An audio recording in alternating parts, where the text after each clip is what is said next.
Good afternoon, everyone. Welcome to Portugal. Welcome to Matosinhos. It's a pleasure to be here with you today. I would like, first of all, to thank the United Nations for inviting me to have this honor and privilege to moderate this very interesting session about disaster risk governance. It's a pity that we are not together physically here in this beautiful city of Matosinhos, but I think it was really nice and really good that we could manage to have this forum, to manage to have this session, even if it's in an hybrid format.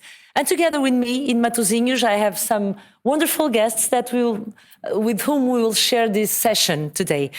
My name is Patricia. I'm State Secretary for Home Affairs here in Portugal, and I will be the moderator of this session this afternoon.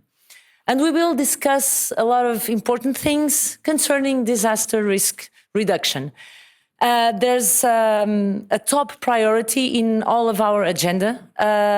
This is something that we really need to discuss. This morning, probably some of you had a chance to follow the ministerial roundtable, where we discussed a lot of important issues concerning this question. And this afternoon in this session, we are going to discuss governance, because governance is a key and a crucial element when we discuss important subjects like this one. I was also asked to share with you some of the things that we are doing in Portugal in this field of intervention. Probably most of you know that in 2017, Portugal faced a terrible wave of forest fires. We lost more than 100 lives in 2017, and this was, let's say, an eye-opener to all of us. Not only since 2017, but it goes a little bit beyond. We understood that responding to emergencies is something that we all need to do. Responding to emergencies is something that will last forever, but there's something we need to do beforehand. We need to work on prevention, we need to work on preparedness, and we need to work on resilience. We approved, after these terrible forest fires, a new integrated system for forest fires. We are involving everyone, from the citizen to the top government level, every government area. And we have approved, finally, a plan for 10 years, which balances measures and interventions in response, but also in prevention. We need to have these two dimensions balanced in the same files. We also approved recently a national strategy for a preventive civil protection for another 10 years of period.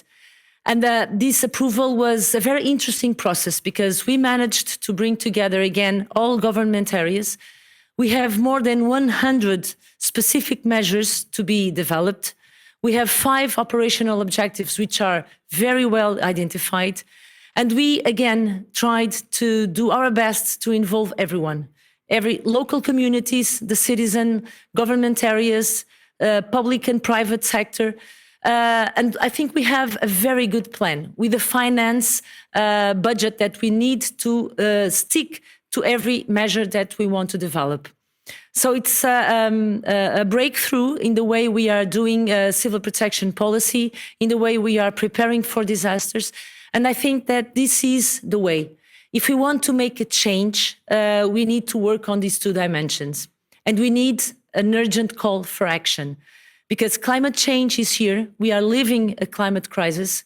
We have nowadays a much higher probability of having terrible phenomena with a huge impact, not only in our economies, but also on our communities, of course, in all of us.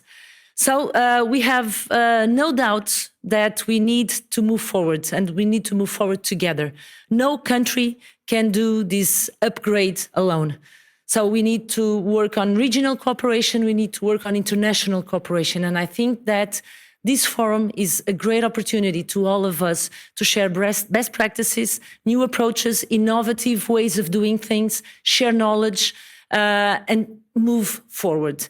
So in this session, this afternoon on governance, we will have, and I will present you in a couple of seconds, many distinguished guests who will share with us interesting ideas and new approaches. First of all, and for a keynote intervention, I will hand the floor to our colleague, Ronald Jackson, who is head of the Disaster Risk Reduction Recovery for Building Resilience team in the United Nations Development Programme. Ronald, the floor is yours. Thank you so much.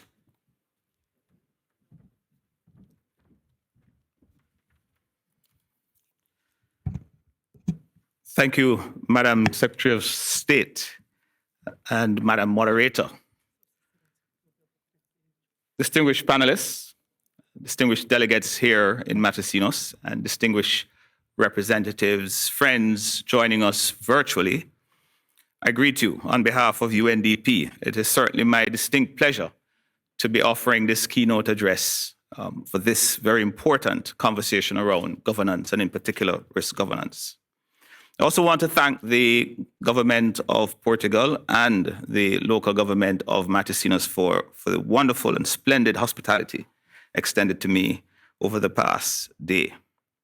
My remarks will essentially focus on two key messages, and I want to provide them as headlines here ahead of the body of my remarks. One, despite considerable improvements, there is still a heavy reliance on event-centric approaches. However, I believe there is an opportunity to focus on prospective risk management, strengthen accountability for risk creation, and to move to a joined-up approach of risk governance, not one that is separated from the overall governance system, and really achieve the mainstreaming objective. My second key message is that effective risk governance will require coordination across government, subnational, national, supranational contexts, and the building of already nascent capacities for the management of systemic risk in order to continue a resilient pathway into the future. The countries of Europe and Central Asia face mounting damage and losses from a range of climate and geological and hydrometeorological events.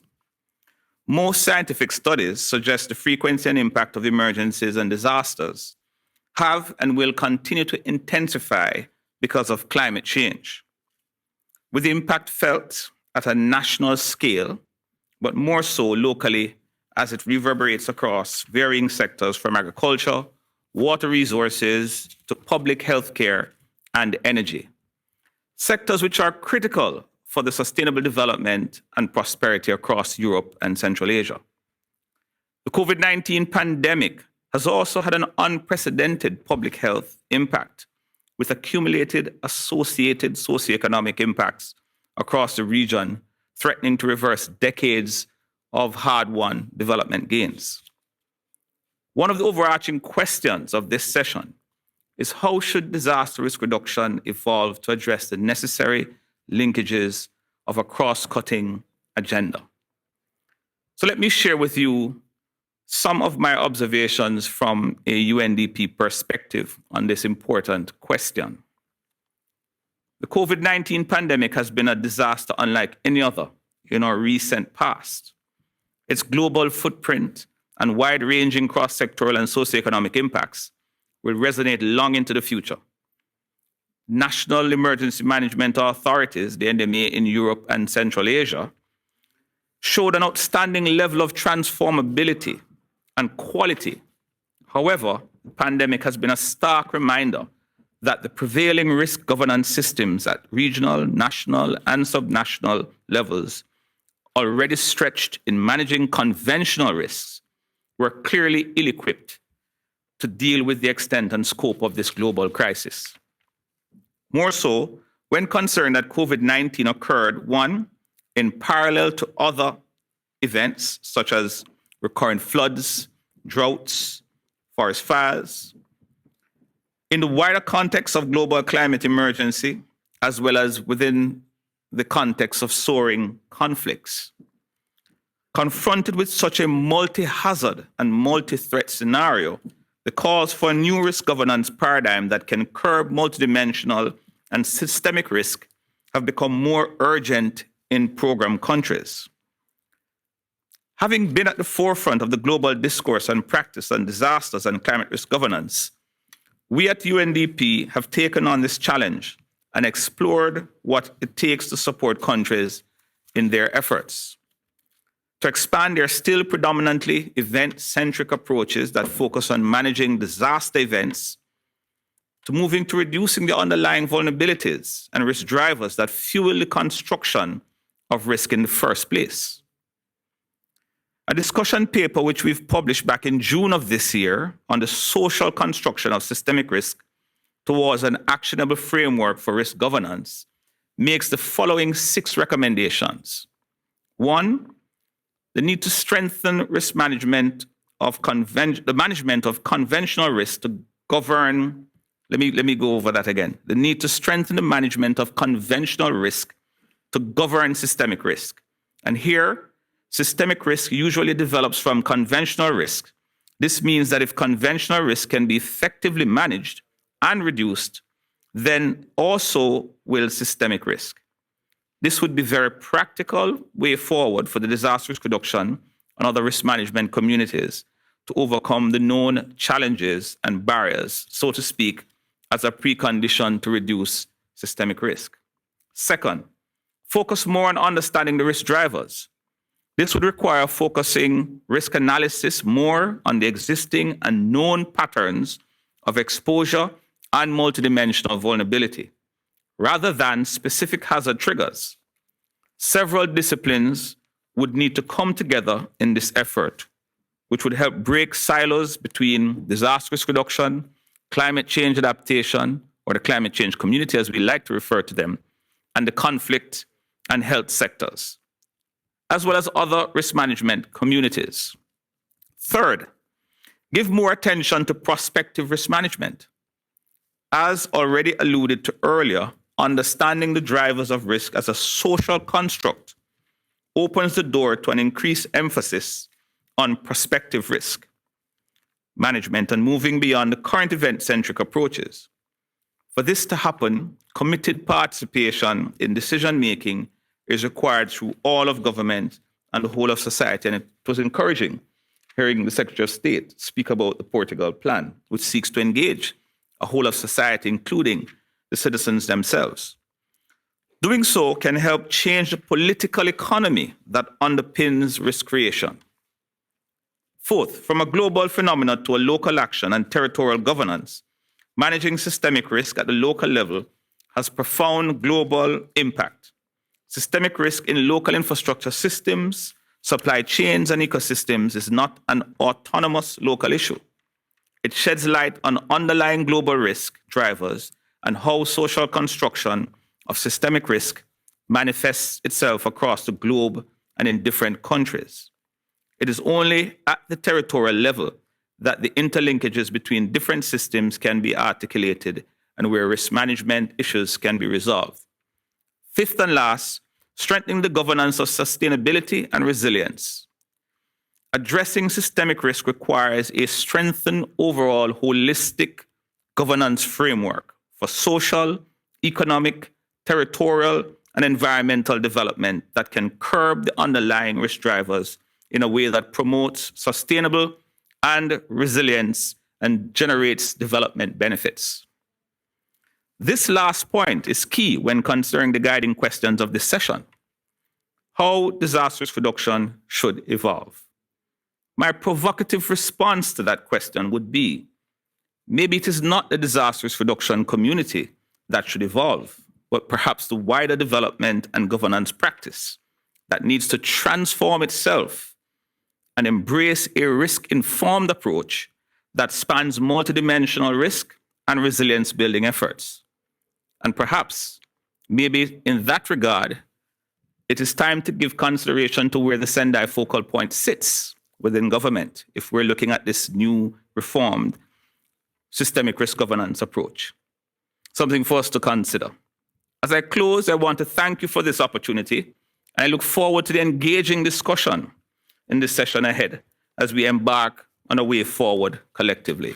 Thank you very much, Madam Chair and distinguished delegates.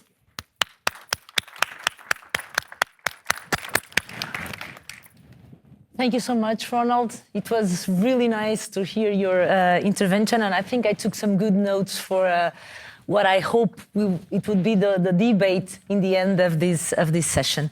So it's now time to introduce our panelists. So please give a warm welcome to Cathy Oldham, Chief Resilience Officer from Great Manchester, UK.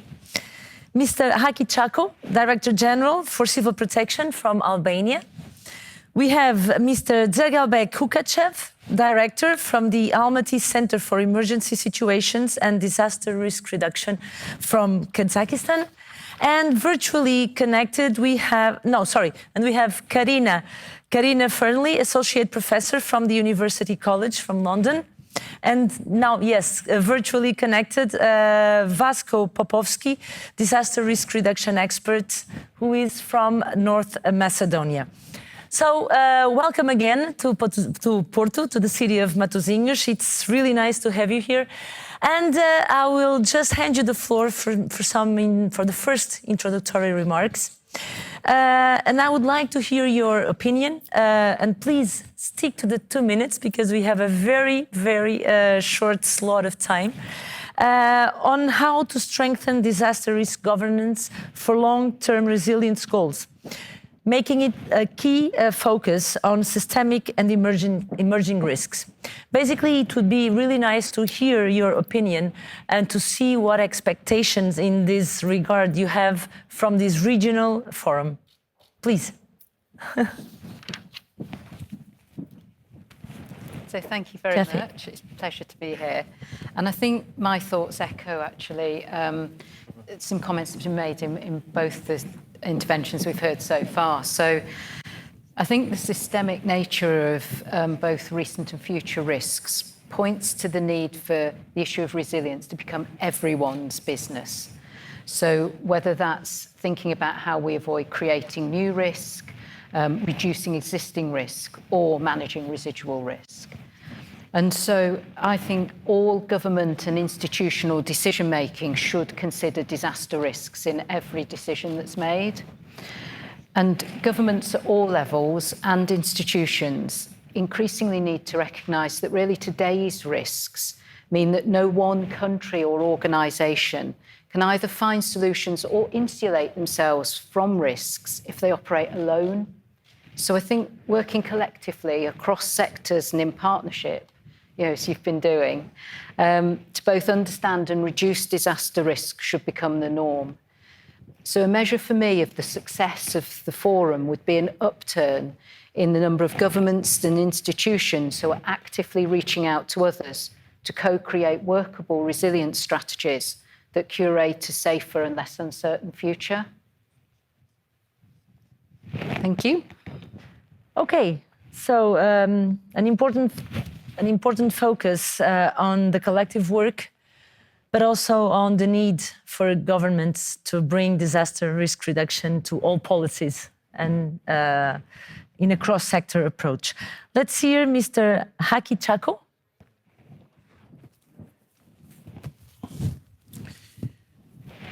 Përshëndetje të gjithëve. Hi everyone. Atëherë, sigurisht edhe sistemi i mbrojtjes civile në Shqipëri kërkon forcimin e mbështetjes dhe të bashkëpunimit ndërkombëtar dhe të gjithë përfshirjes në politikat e mbrojtjes civile dhe paraforimin me metodologjinë, standardet e këtyre politikave në mënyrë homogjene, ndërvepruese dhe komunikuese me gjithë partnerët dhe njëri tjetrin. The Albanian civil protection has the focus of strengthening international support and cooperation and full involvement on civil protection policies and align with the standard methodology of these policies in homogeneous, interactive and communicative manner with each other.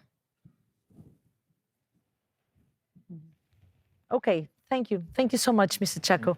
I will now hand the floor to Mr. Ukachev.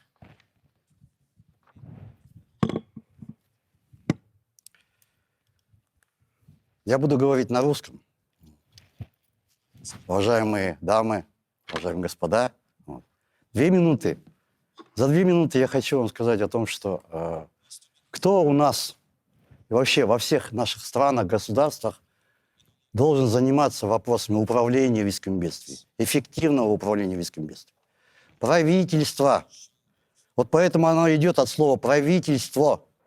Вот именно они являются слугами народа. Вот. Так вот, я представляю Центр по чрезвычайным ситуациям и снижению риска бедствий в городе Алматы, не Казахстана. Мы региональный центр. Мы работаем в регионе Центральной Азии. Мы являемся постоянно действующим межгосударственным органом, международной организацией. И наша задача, в том числе и задача многих международных наших партнеров, вот, ООНовских агентств и других, кто занимается в сфере снижения риска бедствий, предупреждения, ликвидации чрезвычайных ситуаций. Я думаю, одна из главных задач – дать понять нашим правительствам, что они, и как бы объяснить им, что в первую голову они отвечают за вопрос снижения риска бедствий, за управление рисками бедствий, и оказать им содействие в этом плане. У меня 2 минуты, но я вам скажу. Сегодня 21 век. И, к сожалению, я могу констатировать, что не все правительства понимают эти вещи. Они только понимают тогда, когда что-то происходит, катастрофы, бедствия, крупные пожары и так далее. Вот. И вот достучаться до них, это, я думаю, одна из наших главных задач. Вот. И это именно они принимают решения. И, кстати, это имеется в виду не только на правительственном уровне, на национальном уровне. Это и на местных уровнях. Вот. На областных, на районных, на самом местном уровне и так далее. Сколько фактов, когда те люди, которые управляют территориями, многими населенными пунктами, они совершенно безграмотны в этой области. Вот. И за 2 минуты я, конечно, не смогу сказать, но я думаю, это одна из наших задач, все сидящие здесь и вот эти форумы наши, для того, чтобы именно добиться этой цели. Добиться того, чтобы правительства выполняли свою роль в управлении риском бедствий, в защите населения и территории от чрезвычайных ситуаций. Вот. Если это коротко.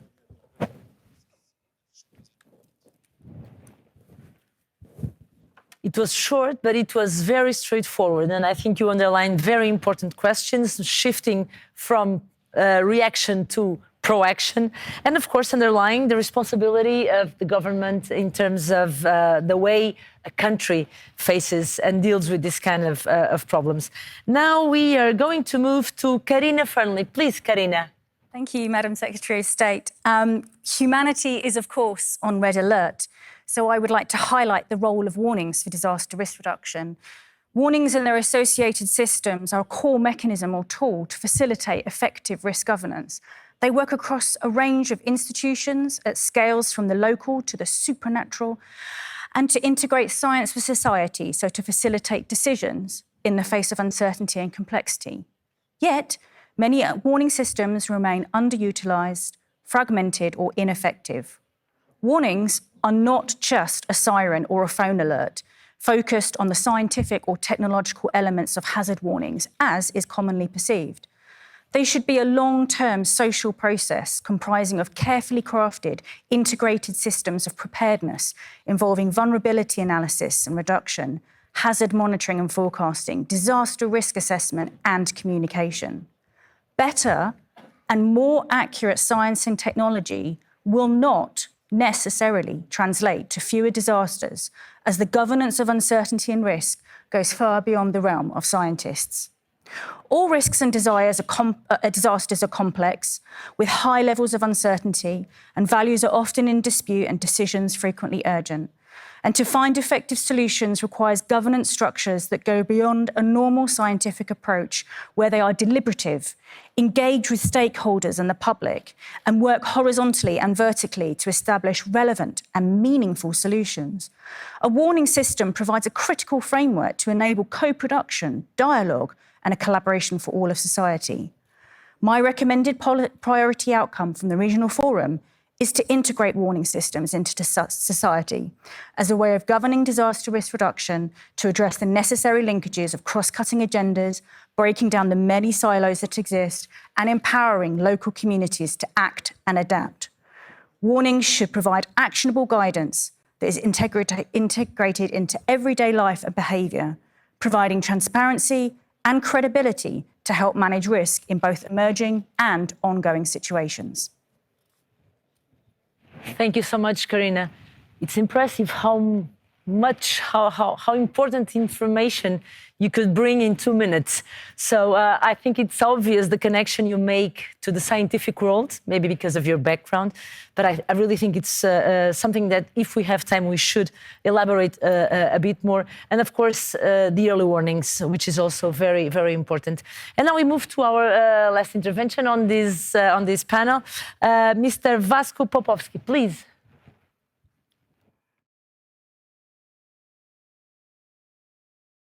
Greetings from Skopje. So the impacts from the COVID-19 pandemic crisis emphasize the crucial need to recode the disaster risk governance. So as one of the lessons learned from the recent study, but as well as from the experience that we are gaining during this period of 2 years, is that we have to leave the traditional approach to disaster risk reduction, to disaster risk management, and we should engage on the journey of designing new models and partnerships for mitigation, preparedness, response, and recovery. We should also include the potential to have a more and more complex disaster and crisis, including the high consequence, low probability events, to extend the traditional scope of work or terms of reference of the national disaster management authorities, and to start to think non-linear, meaning that the answers are not always in the future, but in the past, but we also have to have an insight to the future. So we have to reshift our thinking. We have to reshift. We have to enhance our risk hazard assessment as a basic foundation. So the overall imperative is to strengthen the disaster risk governance, to move to disaster risk governance 4.0, that will result in long-term resilience goals with a key focus on the systemic and emerging risk. And in this sense, I think that the outcome of this forum, as well as of this session, it should be that the fulfillment of Target E on the national and local strategies and plans for risk reduction should be modus operandi for resilience for the following period. Thank you.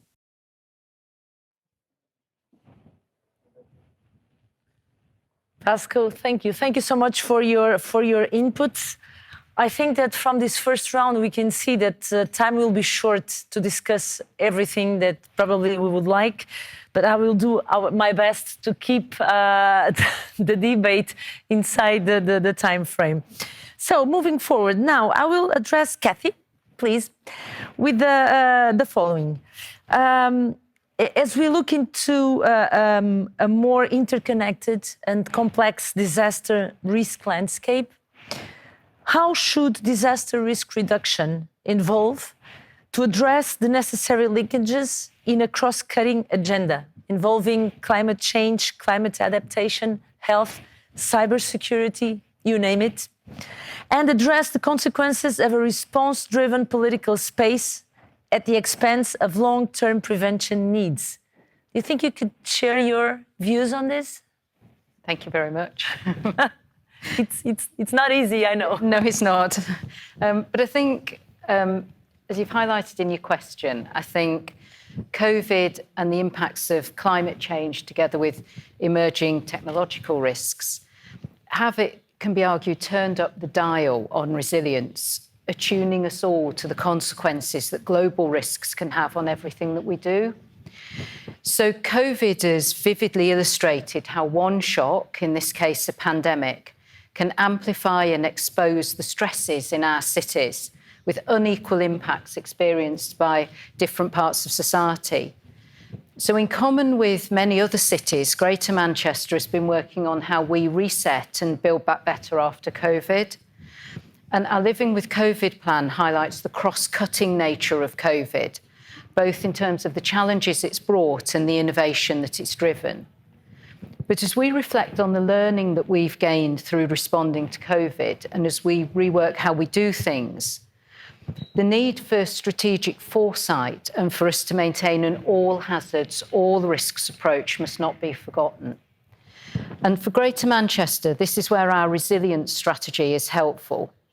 Because whereas in the quest to learn from crises, we can in effect resolve to tackle the last disaster better, having a resilience strategy assists in maintaining the spotlight on prevention, disaster risk reduction, and a broad spectrum of risks, rather than fixating only on preparedness for future pandemics. So our resilience strategy has 5 themes: leadership, community resilience, discovery and research, Greater Manchester as a resilient place, and effective crisis response. And flowing from the prioritisation of leadership, and in thinking about how we move from responding to current crises to galvanising action to anticipate, prevent and prepare for future risks, there are 4 areas of the leadership approach that I'd like to mention. So the first is actively participating in international city-to-city networks.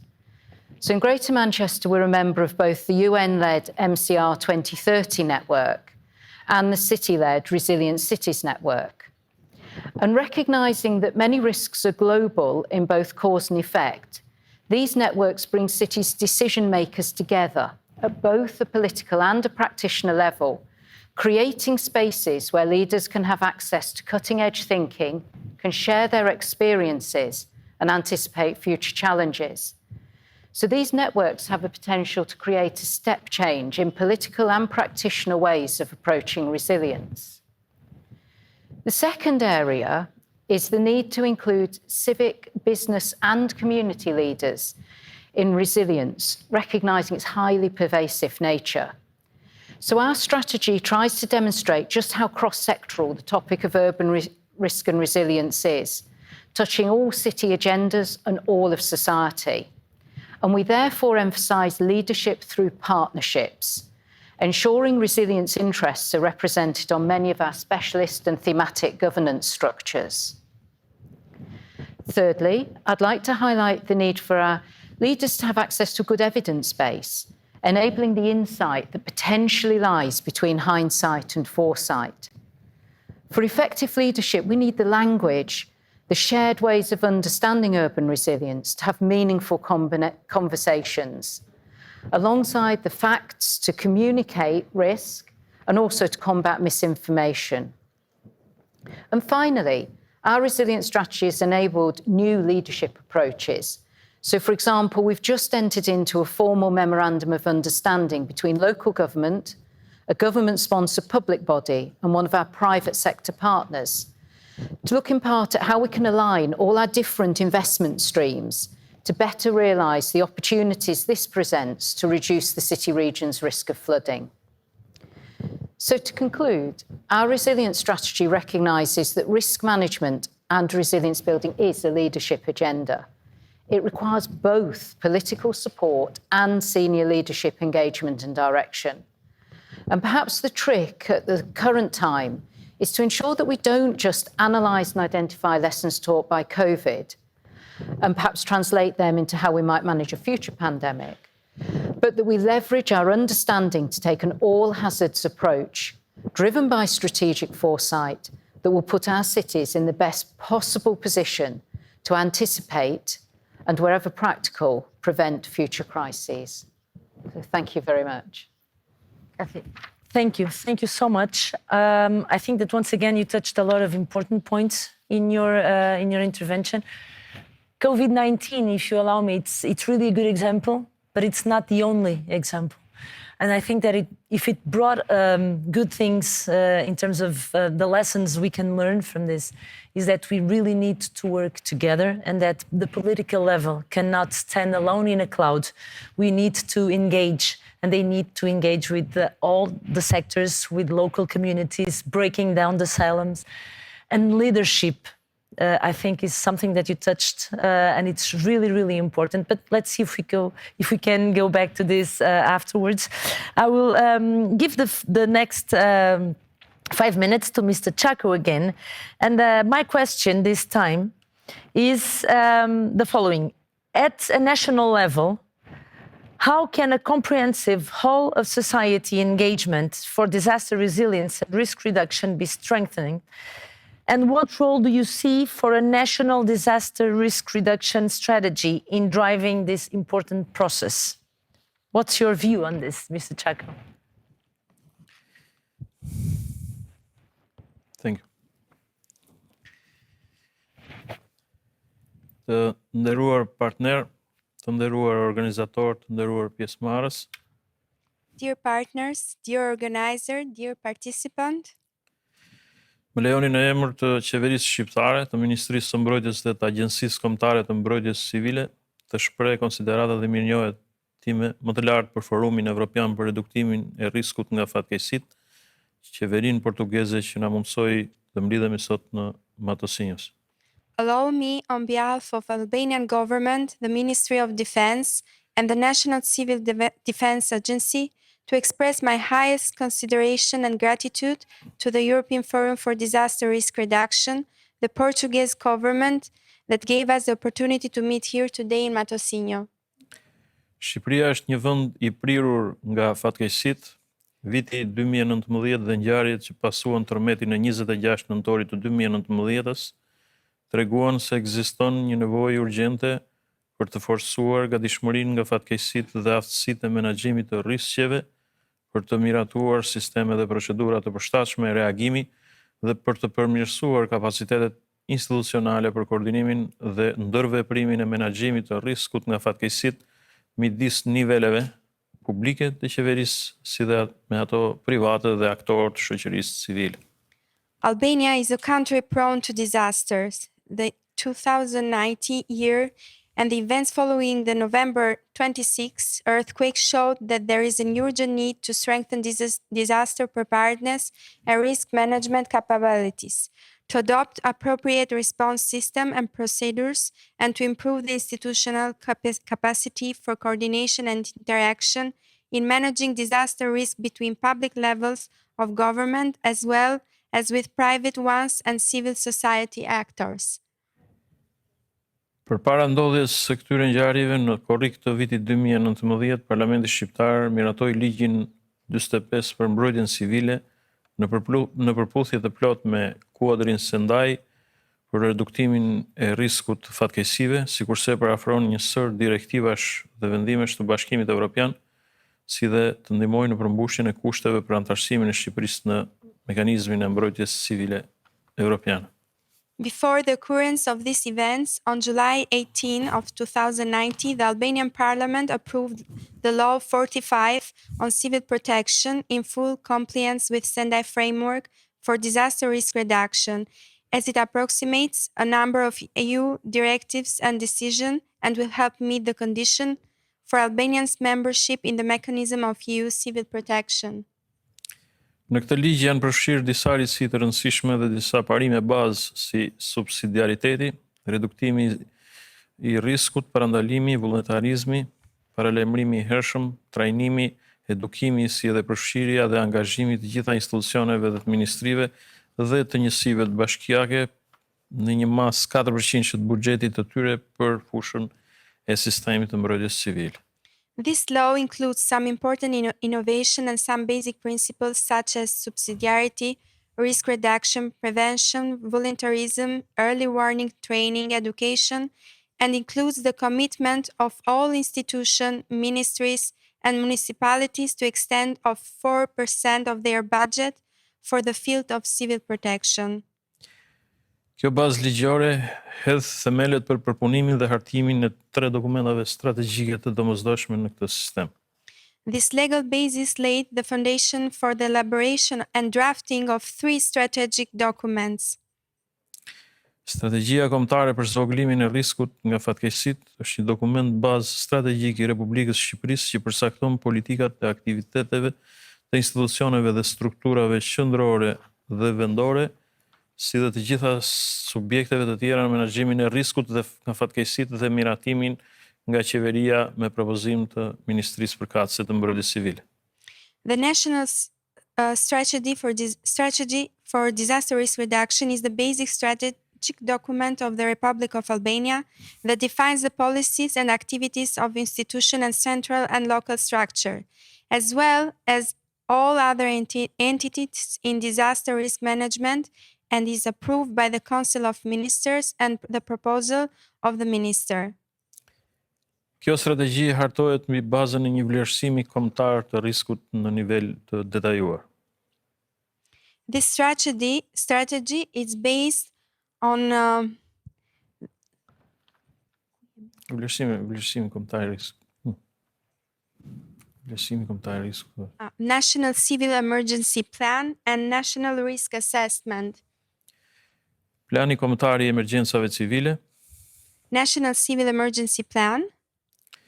Janë miratuar aktet normative të qeverisë shqiptare për ngritjen e grupit institucional dhe grupit teknik të punës për përgatitjen e projektit strategjisë dhe zvogëlimit të riskut nga fatkeqësitë, planit kombëtar të emergjencave civile dhe strategjisë kombëtare për zvogëlimin e riskut. Okay. The orders have been approved by the Prime Minister on establishment of the interinstitutional group and the technical working group for the preparation of the drafting national strategy and disaster risk reduction of the national plan for civil emergencies. Procesi i hartimit të këtyre dokumentave bazë për mbrojtjen civile është në përputhje me prioritetet e ligjit dhe synon përmirësimin dhe rritjen e kapaciteteve të gjithë sistemit të mbrojtjes civile në zbatim të masave për menaxhimin e riskut nga fatkeqësitë në një kohë kur të gjitha vendet janë duke përballur me situata të paparashikuara të fatkeqësive natyrore dhe të katastrofave njerëzore. The process of drafting these basic documents for civil protection is in line with the priorities of the law and aims to improve and increase the capacity of the entire civil protection system in implementing disaster risk management measure at a time when all the countries are facing unforeseen situation of natural and human disaster. Të nderuar miq, gjej rastin edhe një herë të falenderoj të gjithë përfaqësuesit e organizatave ndërkombëtare në Shqipëri, veçanërisht partner tan strategjik UNDP-n për gatishmërinë në mbështetjen e këtij procesi, duke vlerësuar maksimalisht angazhimin e tyre në kontributin e dhënë. Dear friends, I take this opportunity to thank all the representatives of international organizations in Albania, especially our UNDP partner, for their readiness to support this process, maximally appreciating their commitment to the given contribution. Thank you very much. Thank you so much, Mr. Chako. Thank you. It's good to see the way Albania is improving your national organization to face these kind of problems. We all know that for some times in the past, you faced very complex situations, and it's really good to know that you're also working close together within the framework of the European mechanism. Thank you so much for sharing this information with us. So I will now move to Mr. Ukachev. Mr. Ukachev, the Almaty Center for Emergency Situations and Disaster Risk Reduction recently led the development of the very first regional strategy for disaster risk reduction in Central Asia. How critical do you consider the need for cross-border and regional collaboration in driving the risk reduction and resilience agendas? It's a difficult question. Очень хороший вопрос, уважаемые коллеги. Действительно, я не буду сейчас говорить о национальных уровнях, потому что наш центр, еще раз повторяю, является постоянно действующим межгосударственным органом. Вот. Это первый момент. Второй момент. Мы являемся секретариатом регионального форума совещания глав чрезвычайных ведомств стран Центральной Азии. Это очень хороший механизм, вот, когда мы имеем возможность собрать глав чрезвычайных ведомств 5 стран Центральной Азии, посадить в одно помещение, чтобы они поговорили между собой вместе с нашими международными партнерами и разобрались, какие же есть у них проблемы на трансграничном уровне, между государствами и так далее. Вот. И третье, мы имеем статус, тоже приданный, мы являемся региональным ресурсным центром по мониторингу и исполнению Сендайской рамочной программы в регионе Центральной Азии. Вот. И вот что удивительно, то, что когда создавался наш центр, идея была, инициатива Казахстана еще в 2005 году на Всемирной конференции в Хиого. Вот. И центр был создан только в 2016 году. То есть вы видите, сколько лет прошло для того, чтобы убедить политиков, да, и правительство, для того, чтобы что этот центр необходим. Вот. Вот. И я открыто скажу, сегодня участниками этого центра являются пока только 2 страны, учредители этого центра. Это Казахстан и Кыргызстан. Вот. Вот 5 лет нашему центру мы пытаемся, чтобы и другие страны стали членами центра и так далее. Но пока это вот Где-то вот помните, вот до этого на круглом столе говорили, иногда в сферу снижения риска бедствия, управления риском бедствия вмешивается политика. Она мешает иногда. И вот в связи с этим мы вот создали, как мы говорим, региональный форум совещания глав чрезвычайных ведомств стран Центральной Азии. Вот. Уважаемые коллеги, вот благодаря Европейскому Союзу и другим донорским агентствам, Всемирному банку, агентствам ООН, вот, мы активно начали с 2012 года укреплять региональное сотрудничество стран Центральной Азии для того, чтобы они решали свои проблемы сообща, вместе, скоординировали свои действия в сфере снижения риска бедствий, адаптации к изменению климата и так далее. Вот. И я сейчас очень коротко скажу, каких мы результатов добились с помощью вас, вашей работы, уважаемые коллеги, вот, с помощью центра нашего и так далее. Вот. Проводились до этого министерские встречи, министерские конференции и так далее. Вот. Я открыто скажу, тратились огромные деньги на это, для того, чтобы провести это мероприятие. Вот. И итогом этих конференций, встреч министерских и так далее была декларация, резолюция, вот, другие какие-то обращения там и так далее, вот, где все в общем, намерения, давайте усилим, давайте улучшим, давайте укрепим там и так далее. Вот. Мы сделали огромный шаг вперед в этом отношении. Вот. Сегодня мы проводим региональный форум совещаний глав чрезвычайных ведомств. Первый был проведен в 2018 году в Казахстане, в Алматы, под председательством казахской стороны. Вот. В 2019 году в городе Бишкек, Кыргызская республика, под председательством кыргызской стороны. В 2020 году, из-за пандемии, мы провели региональную консультативную встречу в онлайн-режиме. Вот. И вот совсем недавно, на круглом столе об этом говорилось, 4-5 ноября мы провели очередной региональный форум совещаний глав чрезвычайных ведомств стран Центральной Азии в городе Ташкент под председательством узбекской стороны. И дай бог, что в следующем году очередь перейдет нашим коллегам из Таджикистана в 2021 году, вернее, 2022 году. Так вот, в чем, скажем так, успех работы на региональном уровне в сфере укрепления регионального сотрудничества? В том, что сегодня вот эти региональные форумы, итоговым документом является протокол. Принимаются протокольные решения. Если бы я сейчас имел возможность, я бы вам показал протокольные решения, где прописано, кому, когда, какие сроки, какие проблемы решить, какие документы одобрить, какие мероприятия провести. И на основе дорожной карты. Вот. И на сегодняшний день мы можем сказать о том, что действительно вы правильно отметили. Вот в ноябре месяце мы сделали огромный шаг вперед. Вот. Региональный форум, совещание глав чрезвычайных ведомств стран Центральной Азии одобрили стратегию развития сотрудничества стран Центральной Азии в сфере снижения риска бедствий на 2022-2030 годы. Одновременно, вот, сразу дорожная карта, потому что стратегия до 30 года, а ее надо выполнять поэтапно. Поэтому сразу же была принята и одобрена дорожная карта на 22-23 годы, где четко, конкретно прописано, что необходимо сделать. Кроме того, это тоже большой шаг вперед.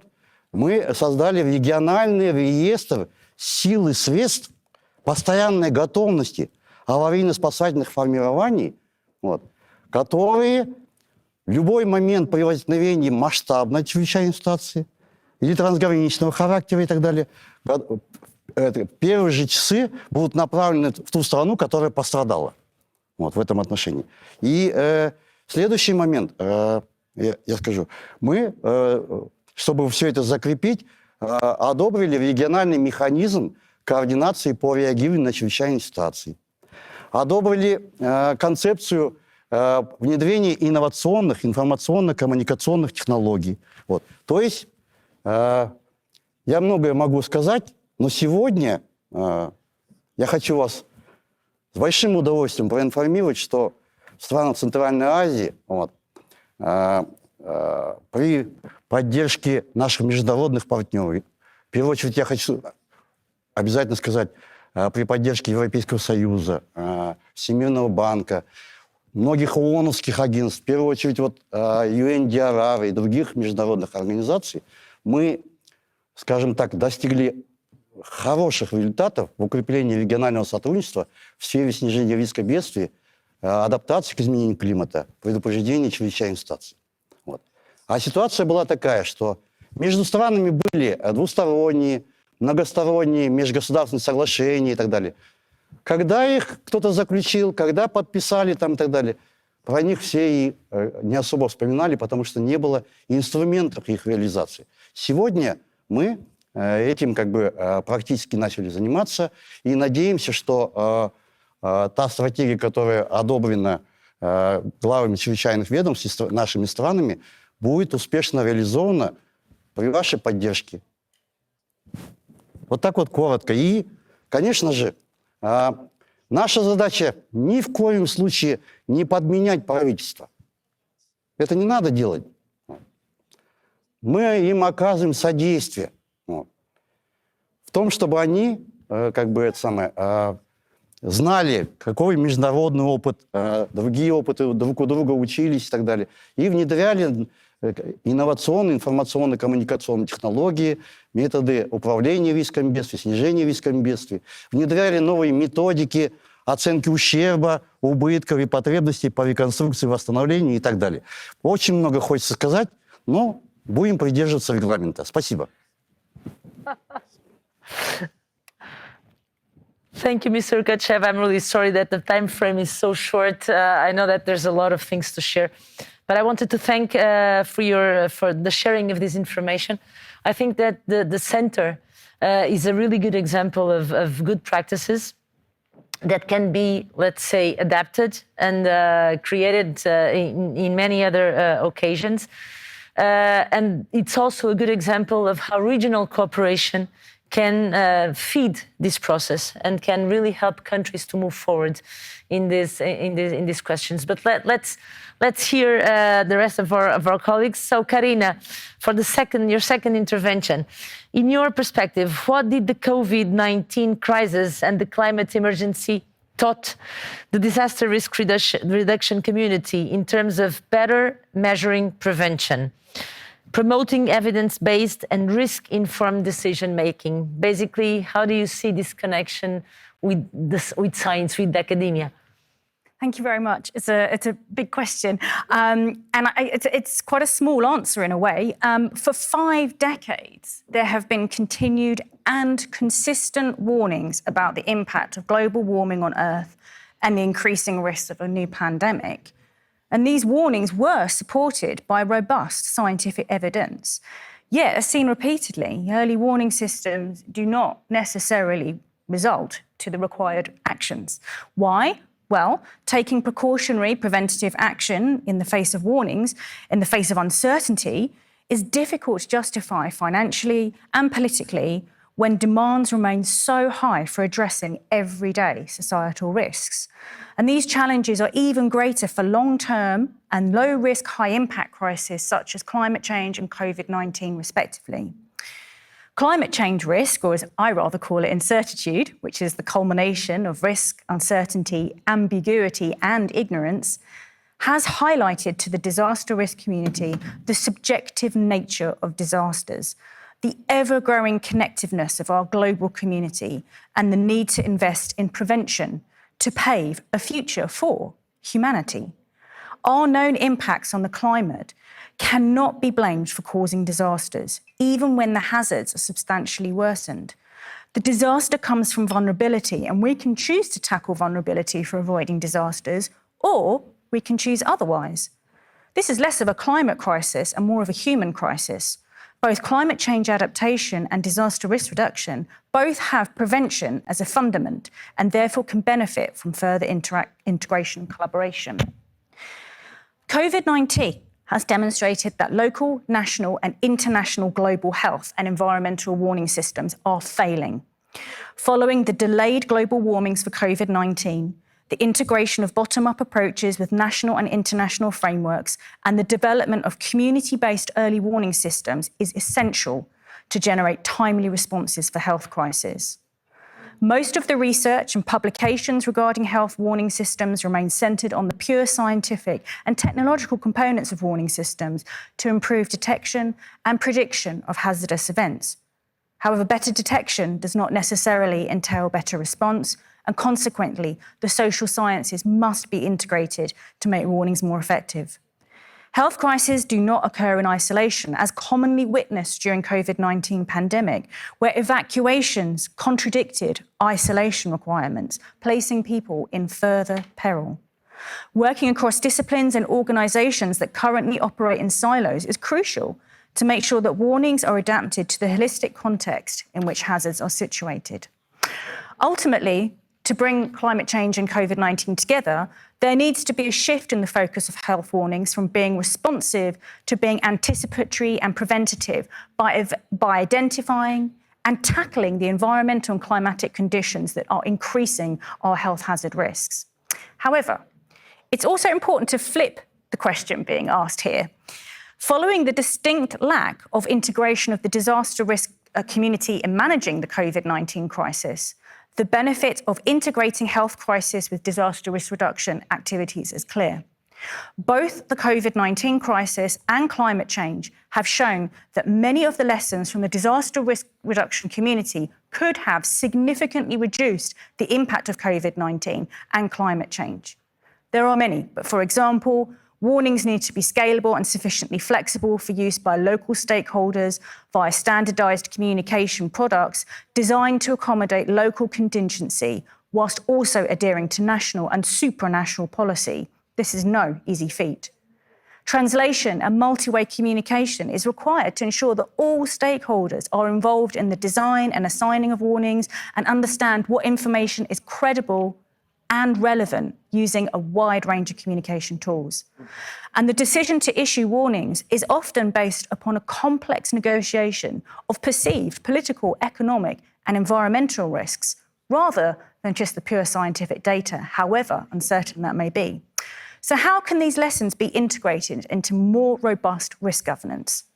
First, by integrating disaster risk governance using warning systems that are embedded into the fabric of society and disaster management activities.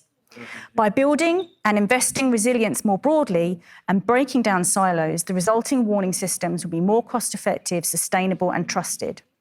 Second, crises such as COVID and climate change are all interlinked and interdependent, and they need to be considered holistically to review multiple and cascading events in multi-hazard warning systems. Thirdly, we need to act on warnings and not keep ignoring them by generating dialogues that can facilitate open and transparent risk governance. More timely communication can be achieved by developing clearer accountability and frameworks. And finally, simplicity often enables the easiest management of complexity.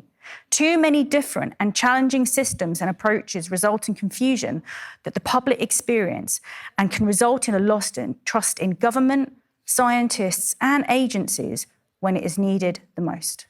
Thank you. Thank you, Karina. Again, lots of good information. It's really a challenge, and it's weird somehow to connect COVID-19 with climate change. But we could see from your intervention that there's a lot of points in common. So let's hope in the end we can discuss a bit more on this. So finally, I will pass the floor again to our virtual friend Vasco Popovski. Because of the following, you recently carried out a study on the impact of COVID-19 on national disaster management agencies across countries in Europe and Central Asia. And apparently this study pointed out to the need for a recoding of our approach to disaster risk governance towards the designing of new models. Would you like to share with us some of the main ideas that came out of this study? Please.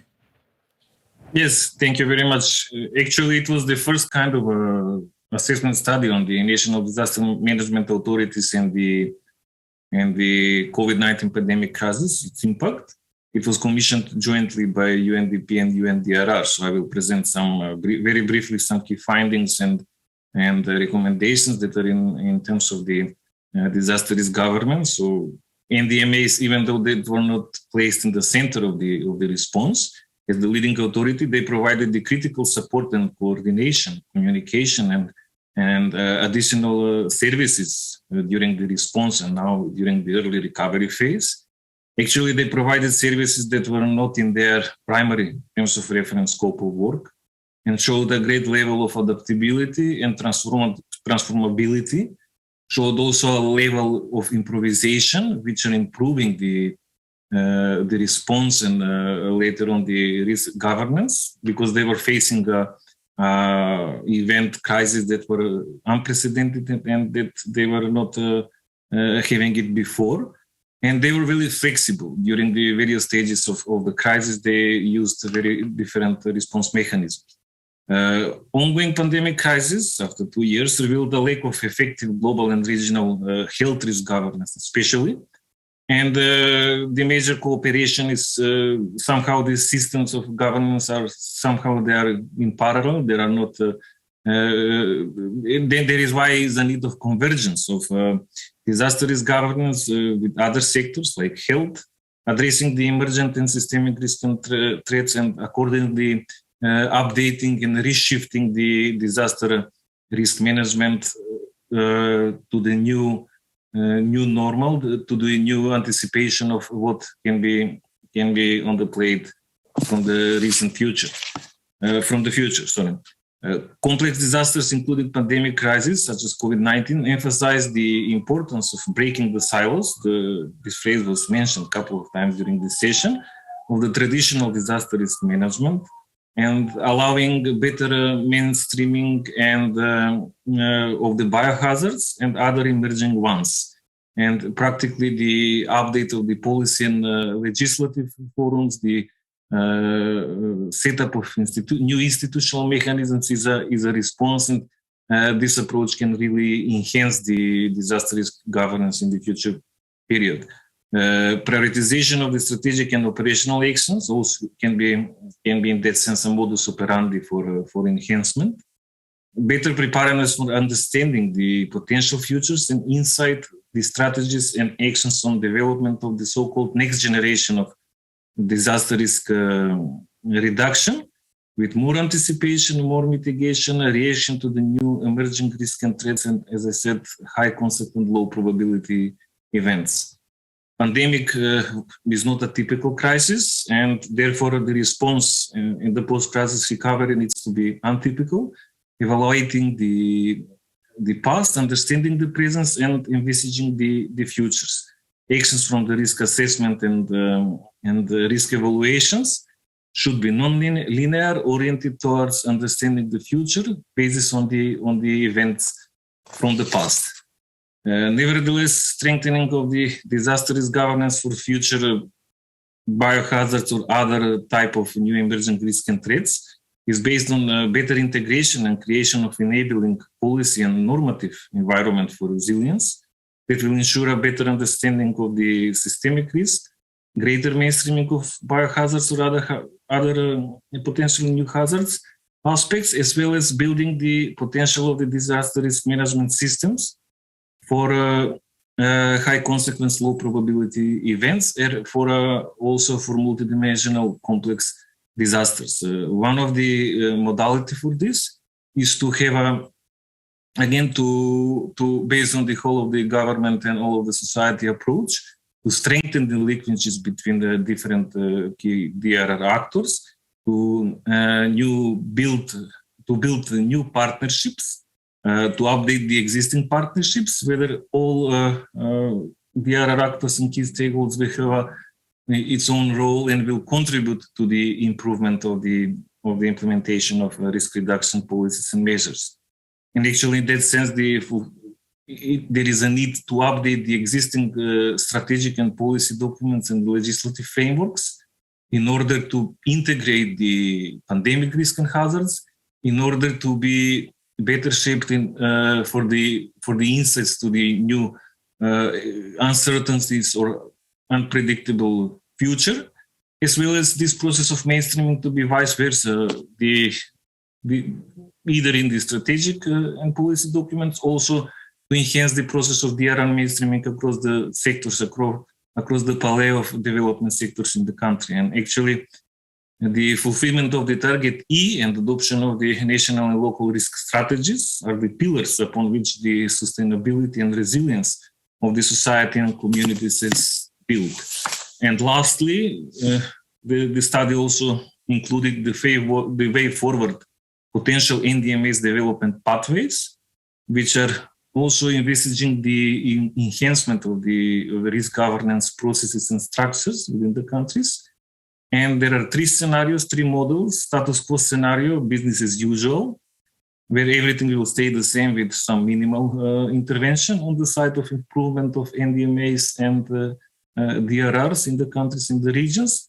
Linear scenario, emerging stronger, where there is more significant actions will be taken into the updating of the existing strategic and normative and policy documents, new roles and responsibilities, new competencies. And lastly, the dynamic scenario, driving into uncertainty the next generation of NDMAs, where the real change, transformation, real resilience building will happen, and practically the disaster risk governance in the countries and regionally and globally will be placed upon the new conditions, new situation, and the futures that can be expected in line with the experience from Manchester to greater involvement of forced methodologies and tools. Thank you.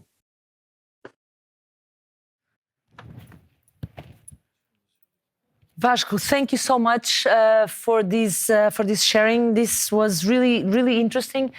Time is running out, nevertheless, and we need to go on. We have two questions from the audience, which just disappeared from my screen. So sorry. So one question was for Kathy. So we were just waiting for them to appear. And I think we had another question. Okay, our tech experts are working hard to bring this up. Okay, there they are. So one question from the audience to our friend Kathy: how experiences from Greater Manchester can be shared with other cities in the region to learn, plan, and implement prevention and disaster policies? I think it was because it disappeared again. We are emergency managers, so we need to be able to deal. Okay, here it is. To plan and implement strategies for disaster risk reduction. Okay. Kathy. Thank you very much. I think in terms of sharing, I think I mentioned in my answer about the networks that are available, the Make Cities Resilient 2030 network, Resilient Cities Network, and others. And I can see in the audience people that I've worked with from those networks who have shared their experiences so generously with us, and hopefully, have learned from the experiences we've shared. We've worked collaboratively on tools. There's a peer review tool called UScore2, which is on UNDRR's website. Again, partners in the room, we've worked on that tool together, but it helps us to learn from one another and for us to share our experiences. And then working together around specific risks. So there's some cities in Italy that we've worked with around keeping communities safe in the face of industrial risks. And we've shared, again, our experiences and learnt from those cities. So I think the process of sharing I've always found to be two-way, and I've always benefited from it. And I'd say at the end of the day, dependent on COVID, I'd just welcome everybody to come and visit Greater Manchester to look and feel and see what we're doing, and then take away any learning that you want to. Okay, great. Yes, so it's basically networking and using all the instruments that we have available nowadays, technologically speaking and information sharing speaking. We can use these tools, of course, to bring cities closer. And I would add to your contribution that there's also a lot of other opportunities in terms, for instance, of the EU with special programs that actually support this kind of exchanges. So I would encourage everyone that would be interested, not only in the example of Greater Manchester, but also in other cases, to actually apply and go further into these possibilities. Thank you so much, Kathy.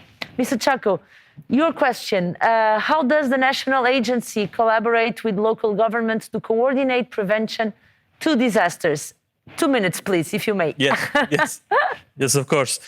Së pari, agjencia është një institucion I cili koordinon vlerësimin e rrezikut në nivel qendror dhe lokal.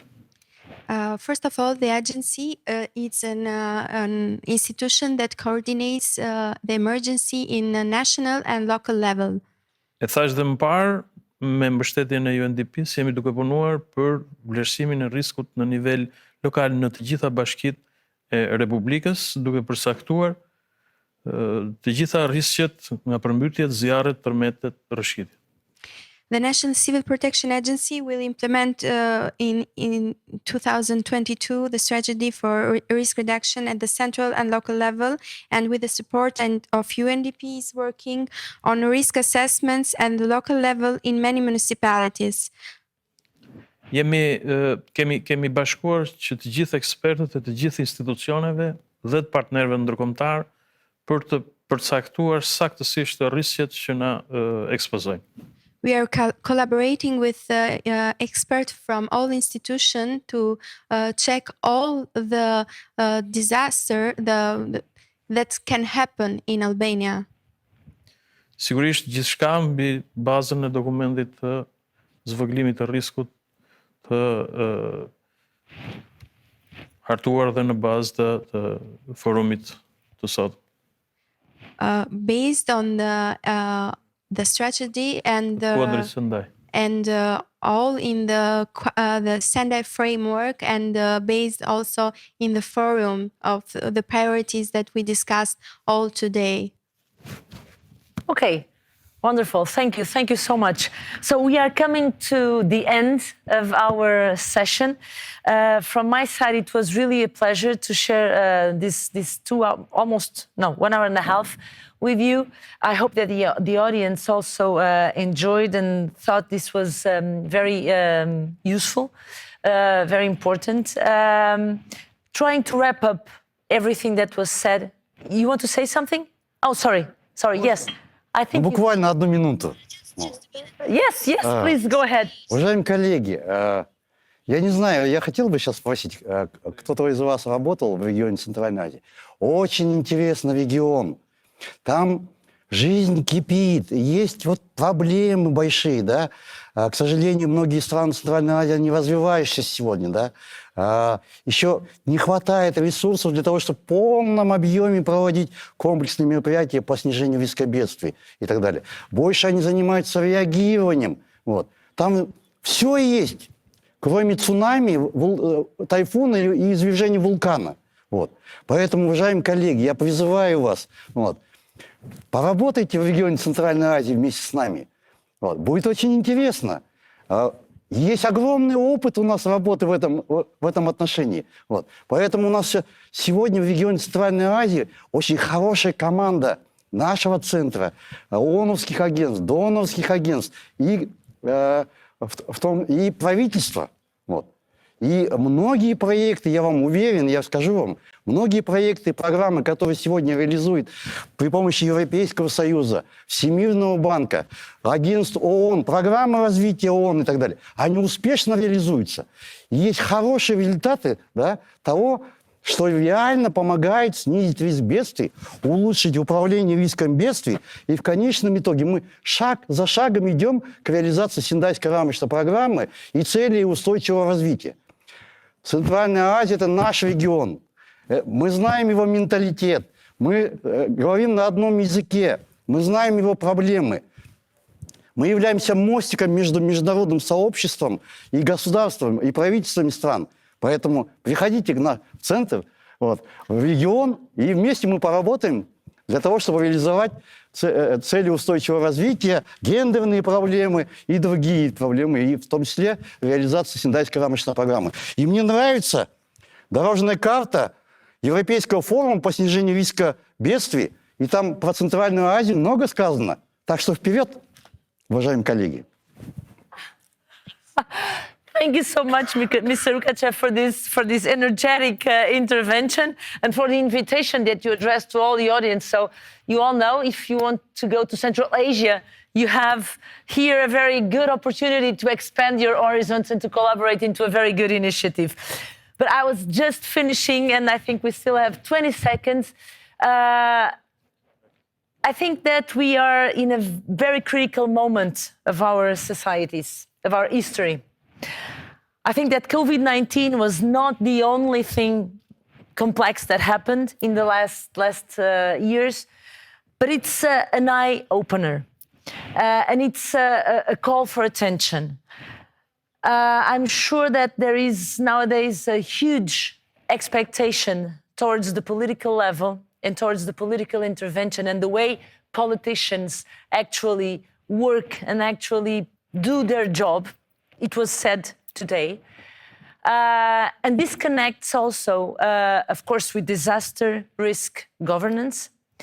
It connects with leadership, because it's clear for me that we need good leaderships, interested and active leaderships in the future. There is no risk governance without good leaderships, without the connection with the scientific world, without evidence, without knowledge.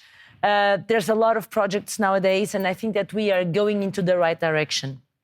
We need to empower local communities. We need to empower regional level, and we need to work in networks. We need to engage, and we need to explore all the opportunities that we have nowadays at our disposal. Who would imagine 20 years ago that it would have been possible to organize such a forum under these circumstances? We are all connected nowadays, and this is a good thing. It's something that we can bring to this disaster risk governance. So I think there's a long way to go still, but I think that we already did a lot of good things, and our eyes are open now, so we know what we must do. So now it's a question of engagement, a question of empowerment, and a question of continuing this important task. Thank you, everyone. Thank you so much for your attendance. Thank you for your contribution. It was a pleasure, and it's a pity that we don't have much time.